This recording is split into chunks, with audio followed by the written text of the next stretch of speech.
come here because you sense something shifting within you, a recognition that what you once accepted without question now feels unbearable to the soul. I speak to you not as a distant scholar, but as one who has listened for decades to the voices that rise out of the collective unconscious. When you begin to see the truth of the dynamic between the narcissist and the empath, you are not merely noticing a relationship problem, you are touching upon one of the deepest archetypal dramas written into the psyche of humanity. It is the collision of light and shadow, of hunger and offering, of possession and awakening. The empath, for much of life, walks through the world with open skin. Everything penetrates. Every vibration is felt as if it were their own blood. This sensitivity is not weakness, but an ancient inheritance.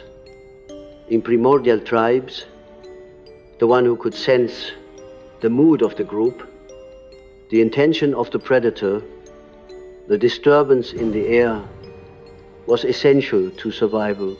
But when such a soul is born into a world that prizes dominance over communion, calculation over resonance, the empath becomes vulnerable to exploitation. And the archetype that feeds upon such openness is what we call the narcissist. Understand that the narcissist is not merely a person with an inflated ego. As popular speech might suggest, narcissism in its pathological form is an entire psychic strategy. An architecture of defenses built around a fragile and fractured core. The narcissist is an actor who has lost themselves inside their mask. They project a persona of superiority, brilliance, or authority. Yet beneath it lies a child who could not endure the raw wound of being unseen. To live in that pain would mean dissolution. So instead they create a mirror maze of illusions in which others become their supply, their audience, their extensions. And who better to fulfill that role than the empath, who naturally feels compelled to heal, to reflect, to soothe. Yet there comes a moment when the empath, through dream or crisis or sudden flash of vision, begins to see the truth. The mask slips and they perceive the hollow eyes behind the painted face. They recognize that the love they offered was not being received as love, but devoured as sustenance for a hungry phantom. And it is in this precise moment that the narcissist reacts, not as a lover or friend, but as an archetype threatened with exposure.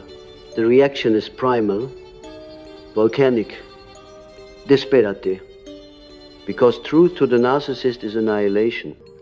If you see through them, they no longer exist in the way they have defined themselves. Thus, their first instinct is not sorrow, not repentance, but retaliation.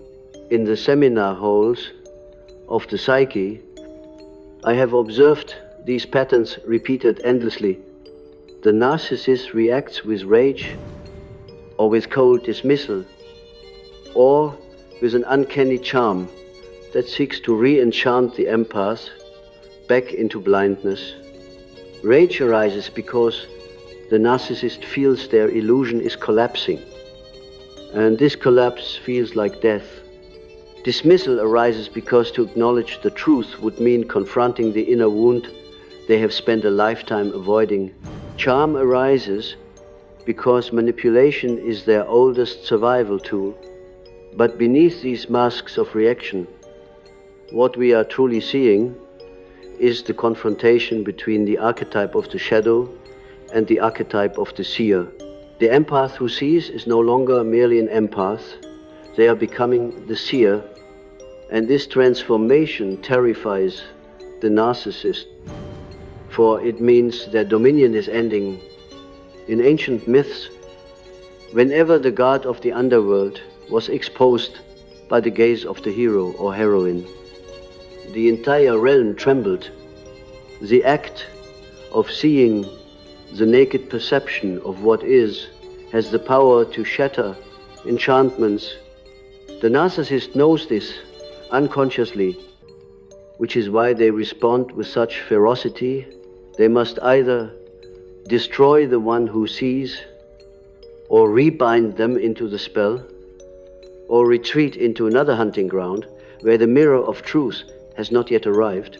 For the empath, this moment of seeing is both liberation and terror. It is liberation because the fog lifts and they realize the suffering they endured was not a reflection of their unworthiness, but of another's hunger. It is terror because to acknowledge the truth means dismantling the illusion of love they clung to in dreams. I have seen this depicted as a person holding a beautiful chalice that suddenly cracks and from within spills not wine but ash. The loss of illusion feels like grief, but it is the necessary grief that opens the path to individuation. When you awaken from such a bond, you must understand you are not simply leaving a relationship, you are emerging from an archetypal possession. The narcissist, when unmasked, may appear monstrous, but they are in truth a tragic figure. They are consumed by their own shadow. They cannot bear to face the wound that created them, and so they feed upon others as if siphoning the lifeblood of the collective. But you, in seeing them, are invited into a deeper destiny.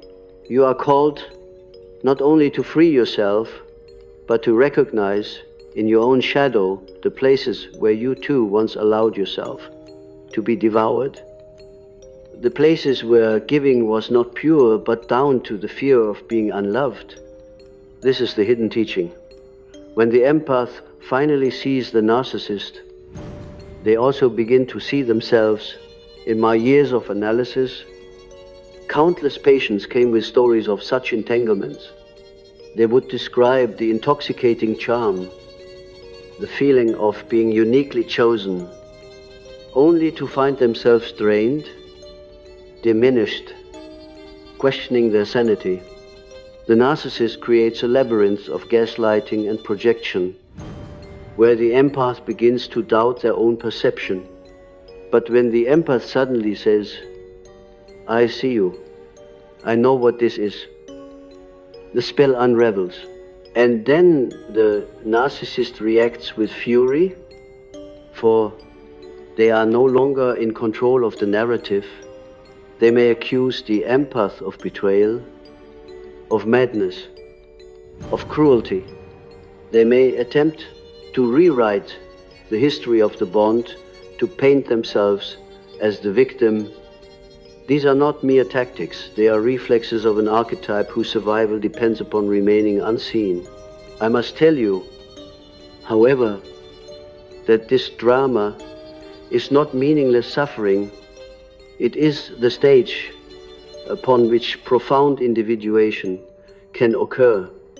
The empath, by enduring and awakening within this dance, discovers the necessity of boundaries, the strength of the inner voice, the sacredness of their own energy. And the narcissist, even if they continue down their path of denial, has nonetheless been confronted with the light of truth. Whether they accept it or not, a seed has been planted, though it may take lifetimes to bear fruit. This is the mystery of human encounters. Every seeing is mutual. Every unveiling ripples into both souls. So when we ask, how does the narcissist react when the empath sees the truth? We are not asking a simple question of behavior. We are asking about the clash of archetypes, the alchemy of shadow and awareness. The narcissist reacts as one possessed by fear of death, because exposure feels like death to the false self. But the empath reacts as one newly born, emerging from the chrysalis of illusion into the terrifying freedom of sight. This moment is a psychic earthquake. And though it brings pain, it also brings the possibility of true transformation. Do not underestimate the violence of this reaction. It is not always physical, though it can be. More often it is psychic. Slander, sabotage, projection, the twisting of truth. The narcissist may try to isolate you, to turn allies against you, to make you doubt what you have seen. This is the last defense of the collapsing archetype. They throw shadows like smoke, hoping to obscure the light that now burns in your eyes. But once you have seen, you cannot unsee. That is the unbearable fact for them, and the sacred fact for you. When you reach this threshold, you must realize that the seeing is not merely intellectual. It is not the collection of facts about the narcissist's behavior, nor the memorization of diagnostic criteria. It is a psychic event. To see is to pierce through the veil, to recognize in one blazing moment that what you thought was love was in fact a feeding. What you thought was intimacy was in fact possession. And such recognition shakes the entire foundation of the relationship. The narcissist feels this as a shattering blow, because their existence is structured upon concealment. If the concealment dissolves, their persona, their carefully constructed edifice, begins to collapse, and so their reaction is instinctive, like an animal driven into a corner. You must understand that the narcissist's reaction is not calculated in the way you might expect, though it may appear strategic, though their words may seem designed to cut into your deepest vulnerability. Beneath it lies terror, the terror of a child who once felt utterly unseen, utterly unworthy, and who swore never to feel that way again. The mask became their survival. To them, the mask is life. To you, the mask is illusion.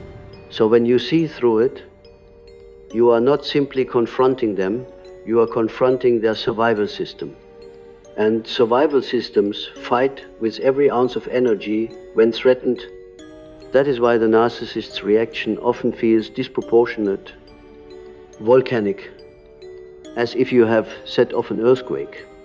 In truth, you have destabilized the very ground of their identity. Many of you have felt this moment in dreams before it arrives in waking life. I recall patients who dreamed of serpents coiled around their bodies, serpents that appeared magnificent, yet suffocating. In the dream, when they finally dared to open their eyes and see the serpent for what it was, the serpent would strike or vanish in smoke. These dreams were rehearsals of awakening, preparing the soul for the act of seeing. In Jung symbols, the serpent is the narcissist, but it is also the archetypal shadow, the binding illusion.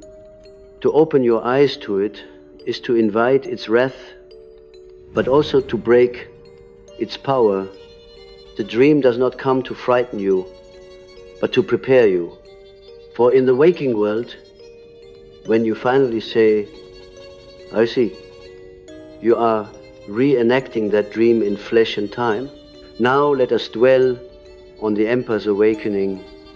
To be an empath is to live as if your boundaries are thin veils. The emotions of others enter you, swell within you, and often you cannot distinguish their pain from your own. The narcissist thrives in such terrain because they can deposit their own unprocessed wounds into you, and you will carry them as if they were yours. This is the mechanism of projection, and the empath becomes the vessel.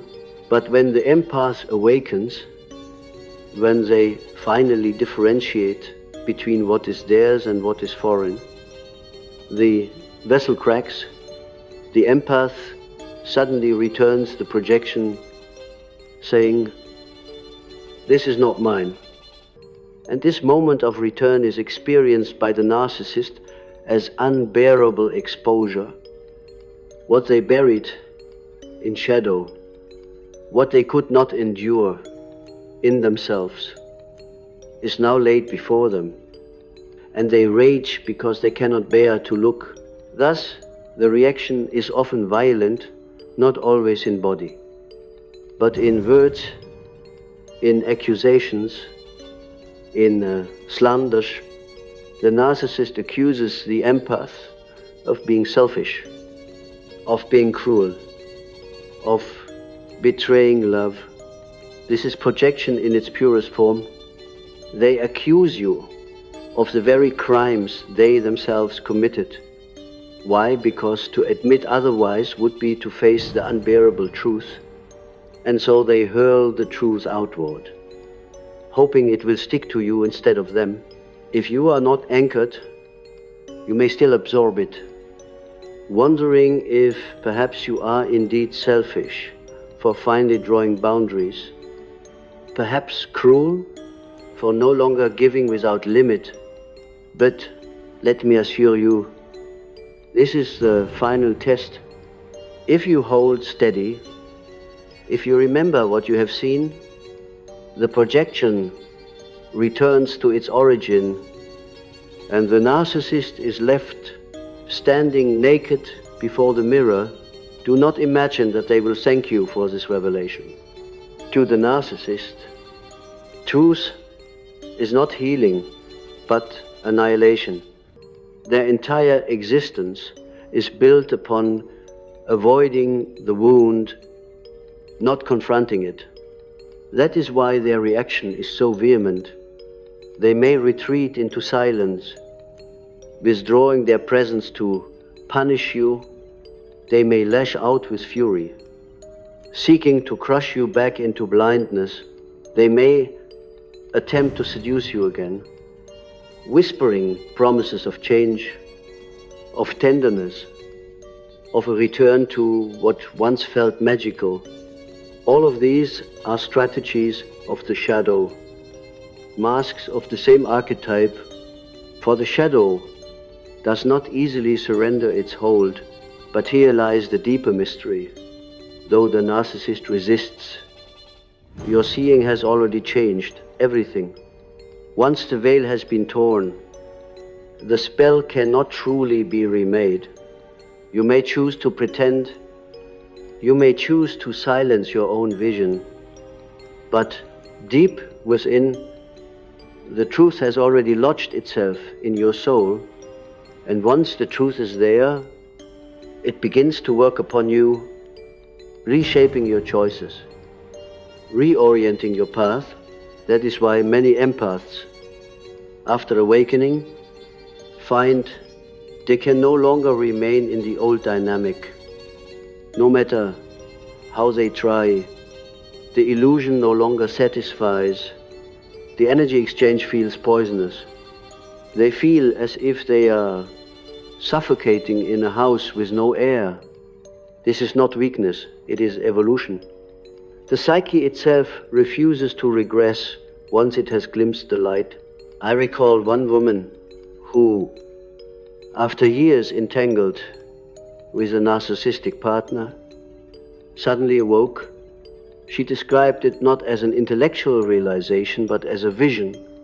She said she saw his face flicker like a mask, and behind it she saw an emptiness, a void that terrified her. From that moment, she could no longer believe his words, no longer be enchanted by his charm. And when she confronted him, he exploded in rage, accusing her of betrayal. But she told me I could never unsee it. Even when I doubted myself, even when I wanted to believe, the vision returned. It was like waking from a dream and never being able to go back to sleep. This is the essence of the empath's awakening. It is irreversible. And so the narcissist's reaction must be understood not simply as personal malice, but as archetypal resistance.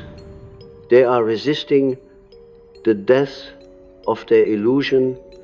They are resisting the mirror you now hold before them. And though their reaction may wound you, it is also a testament to the power of your seeing. For if your perception were weak, if your truths were not real, there would be no such reaction. The fury, the dismissal, the charm. These are all signs that the light has pierced the darkness.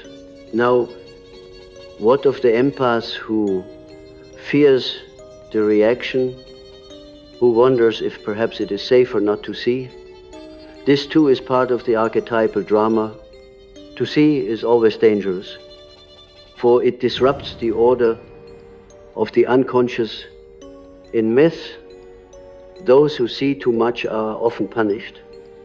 Like Cassandra, who saw the truth, but was cursed never to be believed. Yet the curse of not seeing is greater still. To remain blind is to remain enslaved. To see is to risk the wrath of the shadow, but also to claim your freedom. You must ask yourself, is the comfort of illusion worth the slow death of your soul, or will you endure the storm of truth in order to live authentically? The answer is not simple.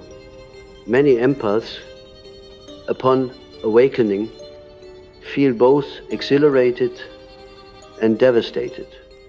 They grieve the loss of the love they thought they had. They rage at themselves for having been deceived. They tremble at the narcissist's retaliation. But this grief, this rage, this trembling are the birth pangs of individuation. They are the signs that you are no longer living in another stream, but beginning to live in your own. The narcissist reacts as they must, but you too must react as you must, by standing firm in your sight, by refusing to surrender your vision, by walking the path that truth now illuminates.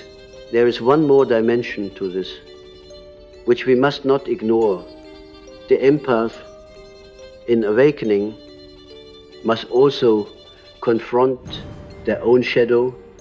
For why was a narcissist able to ensnare them in the first place? What wound, what hunger within the empath allowed the entanglement to take root? Often it is the fear of abandonment, the terror of being unloved, the belief that giving endlessly will secure safety. When the empath sees the narcissist, they must also see this within themselves. And here, the work deepens, for to truly liberate oneself, it is not enough to expose the other's shadow. One must embrace one's own. Only then can the cycle end. Only then can the empath cease to attract the same pattern again and again.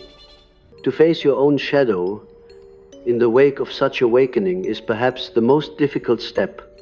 For while it is tempting to remain fixed on the narcissist's cruelty, their manipulation, their desperate reaction to to being seen, you must turn the gaze inward.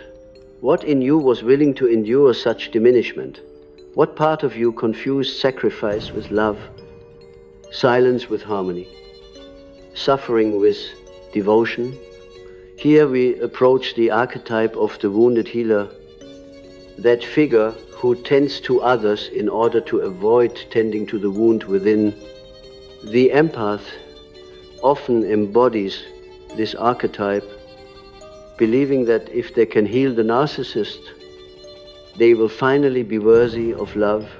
Yet beneath this mission lies a wound of their own, the ancient wound of not being chosen, of not being cherished without condition. And so, when the empath finally sees the narcissist, the light of truth not only exposes the other, it illuminates the hidden corners of the empath's own psyche. This is why the experience feels so devastating. It is not simply the betrayal of the other, it is the betrayal of one's own illusion.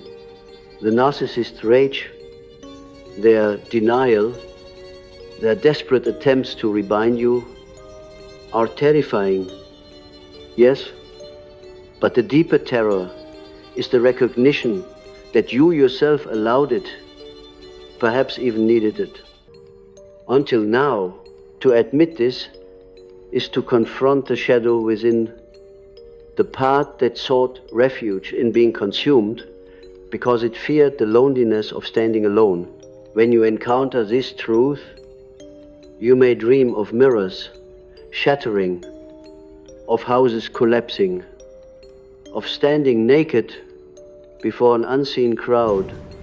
These dreams are not punishments, but symbols of the ego dissolving. The house that collapses is the false structure you once lived in. The nakedness is the stripping away of masks. The shattered mirrors are the fragments of identity you once borrowed from another's gaze. Such dreams are painful, but they are also liberating, for they announce that you are no longer willing to live in borrowed illusions. You are beginning to emerge as yourself. The narcissist, sensing this, reacts with a kind of panic. They may escalate their tactics, alternating between attack and seduction, between fury and tenderness. They may promise change, or they may grow colder, crueler, more cutting. Every gesture is designed to reinsert the hook, to re-establish control, to make you doubt what you have seen. But here lies the crux.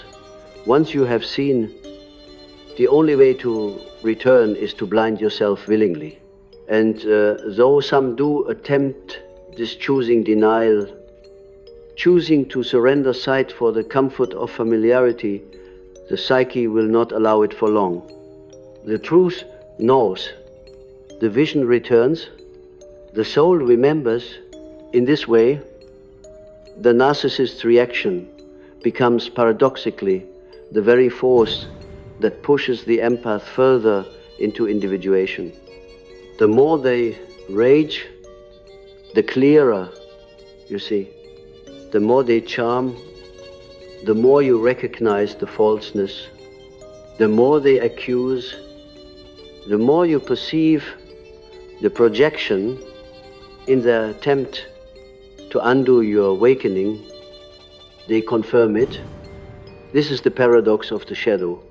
In trying to remain hidden, it reveals itself, and so the empath, though wounded, though shaken, grows stronger each time they resist the re-entrancement. Yet we must not romanticize this path. It is not easy. The empath often feels as though they are walking through fire. They lose not only the narcissist, but also the identity that came with being needed, with being the savior, with being the one who could endure. They may feel empty, unmoored, stripped of purpose. This emptiness is the void left behind when illusions crumble. It is tempting to rush to fill it with another relationship, with frantic busyness, with distractions. But if you can endure the emptiness, if you can sit in the void without running, you will discover that what emerges is not another illusion, but your true self. The emptiness becomes the womb of transformation.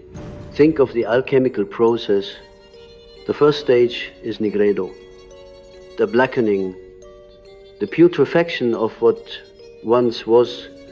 When the empath sees the truth, they enter this nigredo, everything collapses. The narcissist's reaction intensifies the darkness, for it assaults the empath with confusion, with accusations, with loneliness. But if you hold fast, if you endure the blackness without fleeing, you move to albedo, the whitening, the stage of purification. Here the empath begins to reclaim their energy, to feel the stirrings of their own worth apart from the narcissist, and eventually rubedo, the reddening, the stage of completion, where the empath emerges whole, not defined by giving or suffering, but by being.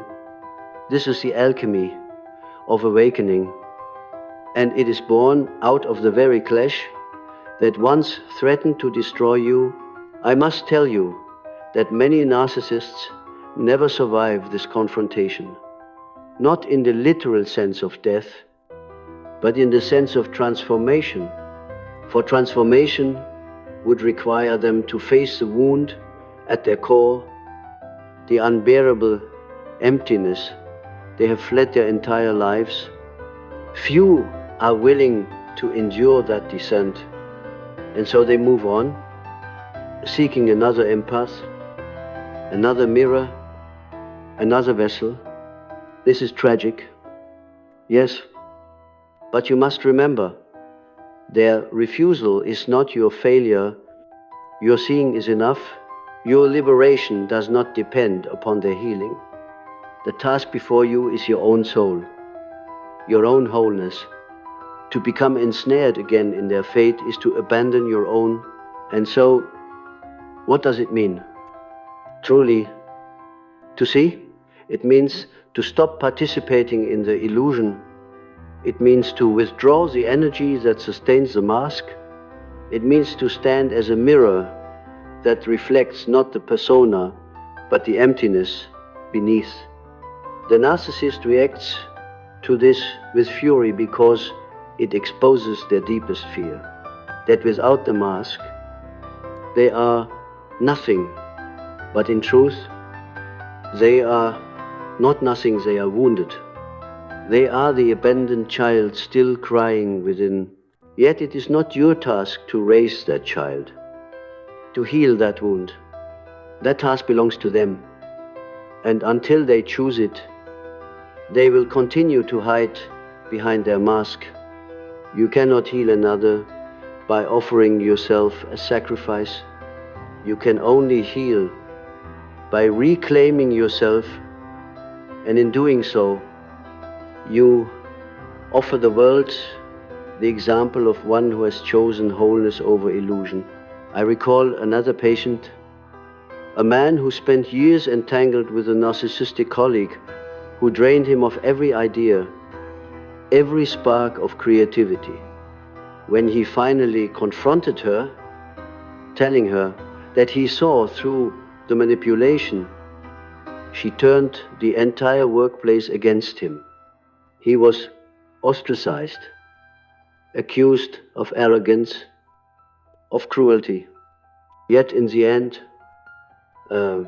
he told me it was worth it, because once I saw I could no longer be enslaved. I lost my position, I lost my reputation, but I gained myself. Such is the price of seeing. you may lose the outer world, but you gain the inner world, and in time, the outer world reshapes itself around the truth you now embody. This is why the narcissist reaction, though terrifying, is also sacred. It is the crucible through which you are transformed. Their fury is the fire that burns away illusion. Their denial is the wind that strips you bare. Their charm is the water that tempts you to drown but teaches you to breathe. And when you pass through these elements, you emerge forged, clarified, reborn. You are no longer merely an empath, you are an awakened soul, one who has looked into the eyes of the shadow and refused to look away.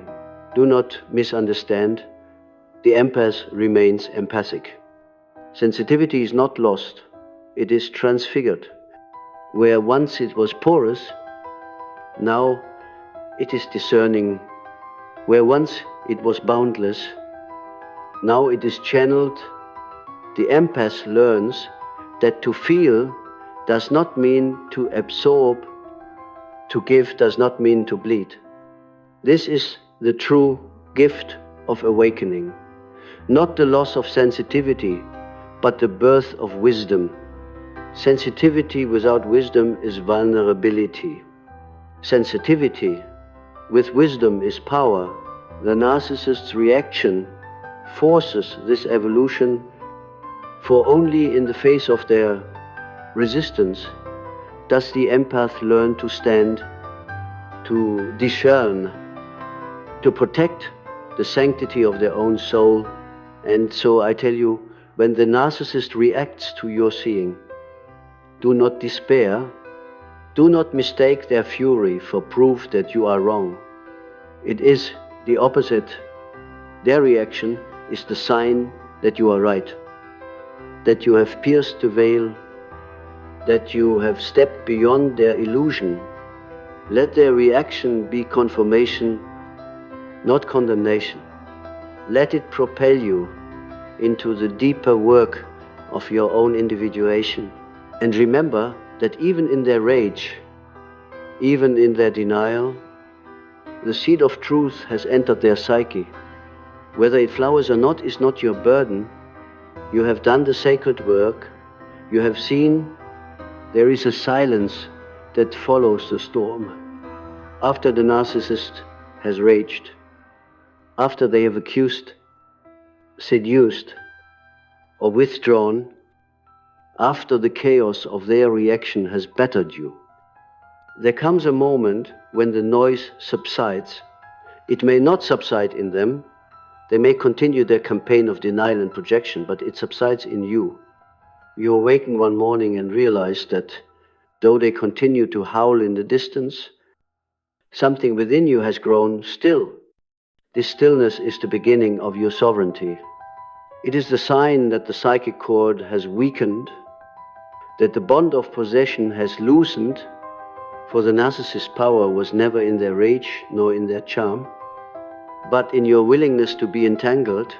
And once you refuse, once you hold steady in the truth you have seen, their power dissolves like smoke. This stillness is sacred. It feels at first like numbness, like exhaustion, like an emptiness, too heavy to bear.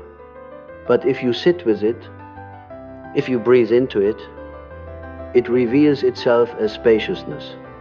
You begin to realize that for years, perhaps decades, your psychic space was filled with another's projections, another's wounds, another's demands, and now, for the first time, there is room for your own voice, your own feelings, your own dreams. Many empaths, upon reaching this stage, dream of open landscapes, vast deserts, wide oceans, endless skies. These dreams are not loneliness, but invitation. They symbolize the vast inner territory that is now available to you. What you do with the space is your true work. Yet here too lies temptation. The narcissist, sensing your withdrawal, may return with renewed force. They may beg, weep, repent, or promise a new beginning. They may present themselves as transformed, claiming that your leaving has awakened them. Sometimes this is genuine, but more often it is another mask, another attempt to lure you back into blindness. The empath must discern, and discernment comes not from fear, but from watching patterns. Has the narcissist truly faced their wound, or are they merely rearranging the mask? This question is not answered by words, for words are easily woven. It is answered by silence, by observing whether their actions align with truth, and if they do not, you must be willing to let go, to trust that their healing, if it ever comes, is not yours to orchestrate. To see is to surrender control.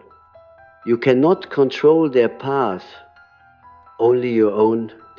The narcissist reaction is theirs, not yours. Their rage does not define your worth, nor does their dismissal erase your truth. This is perhaps the hardest lesson for the empath, who has spent a lifetime defining themselves by the reactions of others. But in this final stage, you learn that the reaction of the narcissist is simply weather. It storms, it thunders, it rages. But you remain, you become like the mountain, unmoved by passing tempests. This is the birth of inner authority, the capacity to live from the center of your being, rather than from the shifting winds of others' needs. And with this comes compassion, not the compulsive compassion that binds you to suffering, but a mature compassion that sees the narcissist for what they are, a soul lost in their own shadow. You no longer need to hate them, nor to save them. You can allow them to be, knowing that your path diverges. True compassion does not mean staying bound to harm. It means recognizing the humanity even in those who harm, while refusing to be consumed by it. In this way, the empath becomes not only free but wise. They see that the narcissist's reaction, however violent, is the cry of a wound that has never been touched. And they can bless them from afar, without returning to the bondage of the past. Now let us look to the archetypal dimension one final time. The drama between narcissist and empath is not a random accident of personal history. It is an enactment of an ancient myth, one that humanity has played out in countless forms. The narcissist embodies the shadow that refuses to see itself. The empath embodies the seer who carries the burden of vision. When these two meet, a confrontation occurs. The narcissist reacts with violence to preserve the mask. The empath reacts with awakening to claim the truth. Out of this confrontation emerges the possibility of transformation for one, for both, or for neither, but the potential is always there. This is why such relationships, though painful, are also initiatory. They force you into contact with the archetypal forces that shape the soul. Individuation is never gentle. It is forged in fire, in the clash between illusion and truth, and the narcissist unwittingly becomes the catalyst for the empath's individuation, by attempting to consume you. They force you to claim your own boundaries. By projecting upon you, they force you to discern what is yours and what is not. By reacting with rage to your seeing, they force you to choose whether to surrender your vision or to stand in it. And when you choose to stand, you step into the fullness of your own being. You are no longer merely an empath. You are an awakened soul, one who has claimed the authority of sight. So, how do narcissists react when the empath finally sees the truth? They react as shadows always react when exposed to light, with fear, with rage, with desperate attempts to extinguish the flame. But the light remains. Once lit, it cannot be unlit. The empath's task is not to extinguish their own flame out of pity, nor to hurl it in vengeance, but simply to let it burn. To stand in truth is enough, for truth itself transforms silently, steadily, inexorably, even if the narcissist flees, even if they deny, even if they never change. The truth has been spoken into the fabric of existence, and that matters. At last, you must ask yourself, what will you do with the freedom that comes after seeing? For freedom can be frightening. Many return to bondage simply because freedom feels too vast, too lonely, too undefined.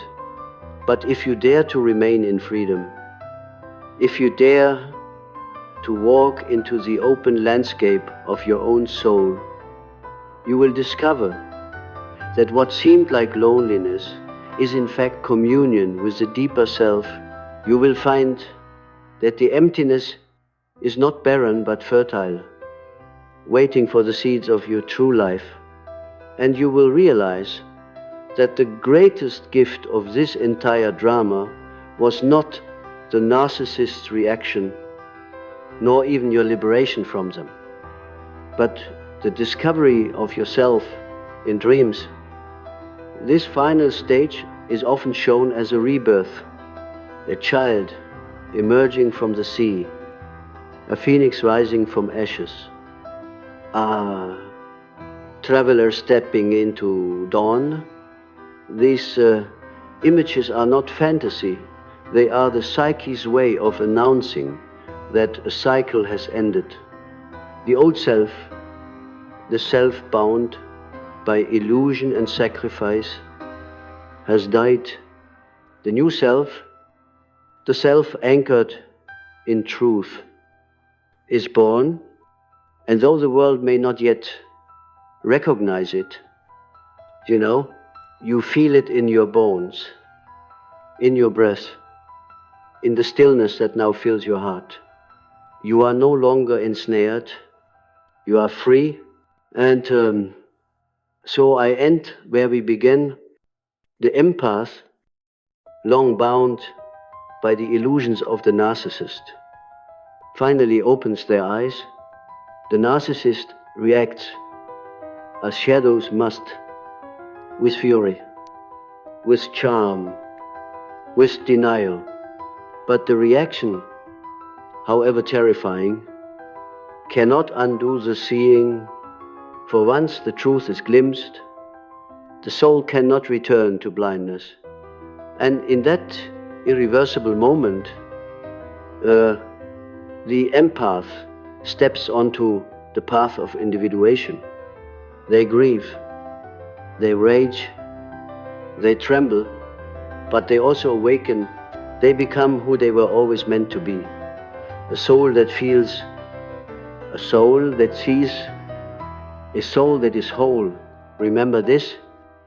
Then the narcissist's reaction is not your downfall, but your initiation.